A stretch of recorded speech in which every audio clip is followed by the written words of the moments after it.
Dauntless Stark. Hello everybody, welcome back to something new. So, today I'm going to just share a couple tips and tricks when it comes to Palworld and mining ore. Now, ore becomes a resource that is very scarce, right? You can never seem to have enough, you always need more, and it can be a very big hassle to find a large amount of it. And then you have to set an entire base up to properly utilize it. And the whole thing requires, it's such a fucking mess, you know? It's something you don't need at all, and then you need, like, the entire game's worth of to be reliable, especially if you're playing on hard mode, such as me. But I have found out an extremely effective way to get a shit ton of ore in very small amounts of time, considering. So, what are some ways you can farm ore? So, the easiest way is to just get a pick, and you can do that, and there you go, right? I have refined metal pickaxe, which is, I think, the best pickaxe in the game, but until you are the level it takes to get refined stuff, you're not going to deal 200 damage, 300 damage, you're going to deal 90 or 40, right? Which isn't good at all, it's a pain in the ass or whatever. So your first option, which you may realize, is a rush bore. Which, can I find a rush bore? Let's take a look right here. So this guy right here, his ability, increased efficiency when throwing blocks when mounted. This motherfucker can take a boulder, an entire boulder out in about 3 charges, which definitely isn't bad. However, if we mosey on over to this biome, where Anubis is, if you're able to just withstand the area, you can find a dig toys. And dig toys are very, very effective. I'd say way more effective at destroying boulders. I can't seem to find one. Here they are, right here. The dig toys, right? Sushman mines ores efficiently, right? And they mine things relatively fast, right? They spin in a circle, and each tick does like 2 to 5 damage, so you can kind of destroy an entire boulder in about a couple minutes or so, and then this gets better and better. But I have an even better solution, and it's going to require a lot of luck, admittedly. A lot of people will not get this ability. Pretty much, there's no way that I know of so far to improve your chances at all, unfortunately. But basically, you're going to scour this place night and day, as long as you can, until you find yourself a lucky dig toys. Lucky pals in this game double in size.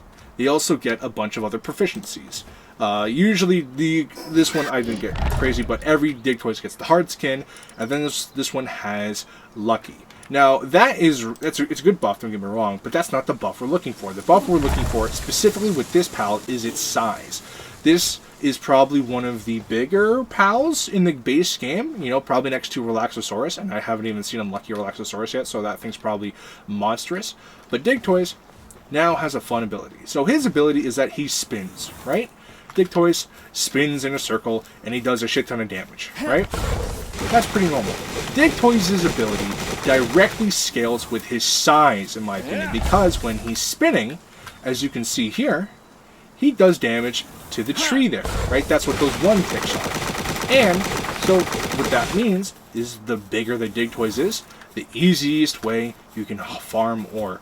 So right now he's doing about 20 damage, and to get this properly, you just gotta aim right in the middle of him, and then if you're lucky, he will, there you go. And if you activate his drill ability, it will increase some damage, and then so he now does as much collateral as you can frame him in. And this is very fast, in my opinion, right?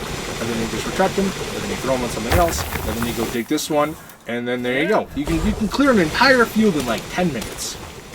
You know? Now there are some things you want to know.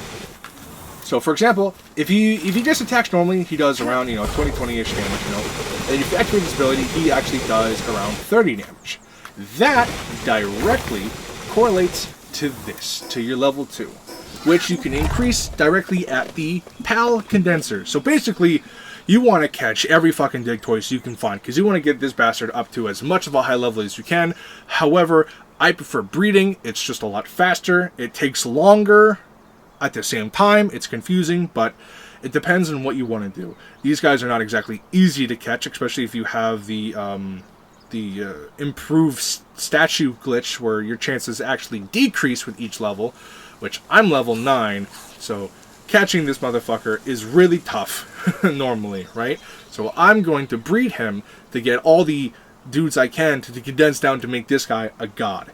But every level you have into his crusher ability will basically increase this while it's active by 10, because when he was level 1 he did exclusively 20 damage, and now he's doing close to 30 damage every tick. So I assume that scales up.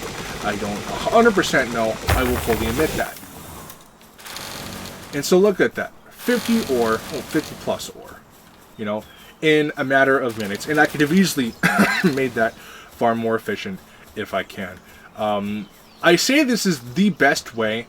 However, there is just no objective way to speedrun this. There's no effective way to glitch the system. This came to me completely by accident. I almost died to this motherfucker. I didn't.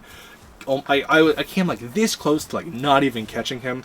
So the fact that he's here and the fact that I've found him, and it sucks because I think this is one of the most objective ways to farm, because I can go here to this location where there's ore and sulfur, and then I go here to this location, which right like here or so, there's like a good 6 ore boulders, so it's really close. And then I go up to here where my base is, and then there's ore and coal. And basically, like, if you do the entire run, it will take you around 10 to 20 minutes if you help out, and you will have accumulated an easy 20 sulfur per run, a good like 60 coal, and I don't know, 200 plus ore in like 20 minutes. And then every in-game day, the moment if you're not there, the boulders respawn, and you can do it again and again and again, however long you will basically need. And I think that is insane.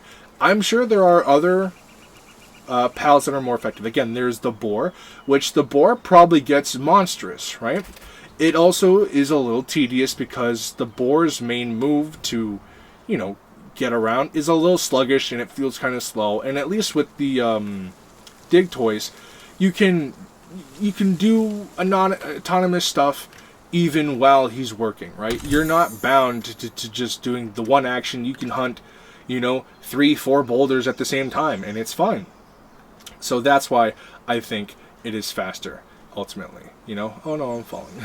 There is also other pals that I know that I've seen people use that are effective, but not really as quite, and I'll explain why. So, if you go to your pal deck, and then there's one that I see everyone use, and granted, I used him for a while too, and that's the Reptro, who has insane mining and improved efficiency mining ores while mounted. The only problem is, I don't know why, but his signature ability will just completely tank your entire fucking base.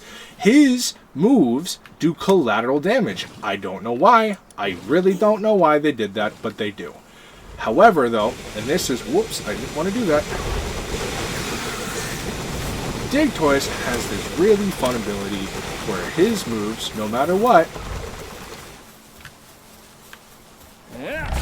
do not do... Oh no, I'm falling.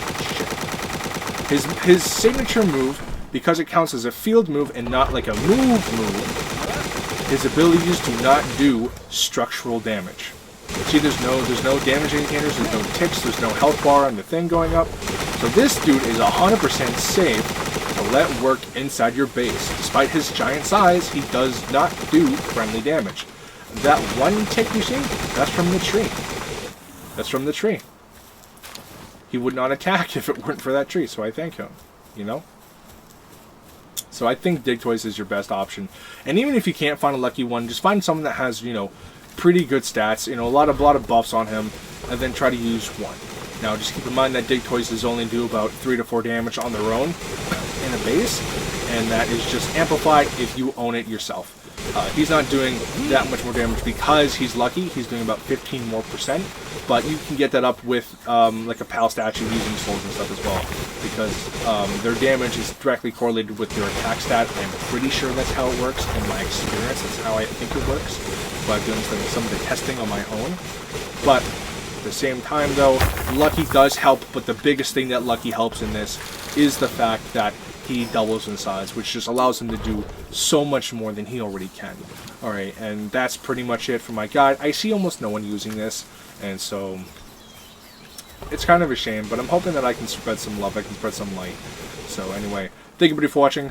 If you have any other suggestions you want me to do for a series like this, I'd be more than willing. I just kind of got fed up that no one was using this one trick, and granted, it's not exactly an easy trick to replicate, I fully admit that, but if you can get it going, it will make your entire experience so much better. It will condense hours into half hours, and I think that a lot of people need to do that. So if you have any more tips and tricks or kind of things you want to ask me to see what I think my most optimal solution is, and I think that just like this case, I think it is objective. I could be proven wrong. I don't have all the powers yet, so there could be a how that just breaks a rock in one move. I don't know. I will, update the situation as I go along. I'm pretty far. I'm like 80 hours into the game right now. I'm taking the game at my own pace. I'm 70 hours in.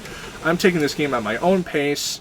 I'm playing it on hard, so I can't exactly go exploring all the way out. So I think I'm making pretty good progress for what I've been doing. And I've restructured some bases again. So I am learning the game. I'm learning the finer. I'm learning the nitty-gritty. I probably don't know as much as everyone else who's beaten the game, but I'm also playing it on one of the hardest game modes the game has to offer, which I personally think is the objective way to play, because it makes you play safe, pretty much, which is kind of fits the theme of the game. But I'm rambling on, so thank you everybody for watching. If you have any suggestions, please let me know in the comments. I would love to make this a series. I just kind of wanted to do this because I wanted to. Hope you have a wonderful time. Hope you have a wonderful time. Till next time we meet, my God, I hope you have a fucking day. Thank you very much.